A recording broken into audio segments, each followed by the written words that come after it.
સુરતના ગોડાદરામાં થયેલી યુવકની હત્યાનો ભેદ ઉકેલાયો છે। જૂની અદાવતમાં પાનના ગલ્લા પર જઈને આરોપીઓએ હત્યા કરી હતી। મયુર પાટીલ નામના યુવકની છરીના ઘા ઝીકી હત્યા કરવામાં આવી હતી। મૃતકે સ્વ બચાવમાં આરોપીઓને છરી મારતા આરોપી નીતિશનું મોત થયું।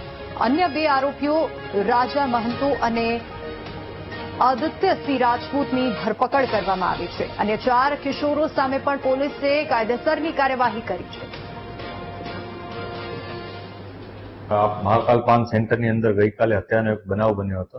આ બનાવમાં હકીકત એવું હતું કે મયુર પાટીલ નામનો એક છોકરો ત્યાં હતો, ગલ્લામાં હાજર હતો પાનના ગલ્લે, અને એ દરમિયાન કેટલાક છોકરાઓ આવી અને એના સાથે ઝઘડો કર્યો હતો અને એને ચપ્પુ જેવા તીક્ષ્ણ હથિયારથી એના ઉપર વાર કર્યો અને એની હત્યા નિપજાવી હતી। આદિત્ય સંતોષસિંહ રાજપૂત અને અન્ય એક રાજા રામપ્રવેશ મહંતો, આ બંનેની પોલીસે ધરપકડ કરી છે।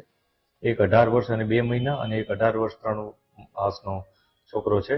બાકીના 4 છોકરાઓ છે એ કાયદાના સંઘર્ષમાં આવેલ બાળ કિશોરો છે, તો એમનો જે નિયમાનુસાર કાર્યવાહી કરવાની હોય એ અમે કરીશું।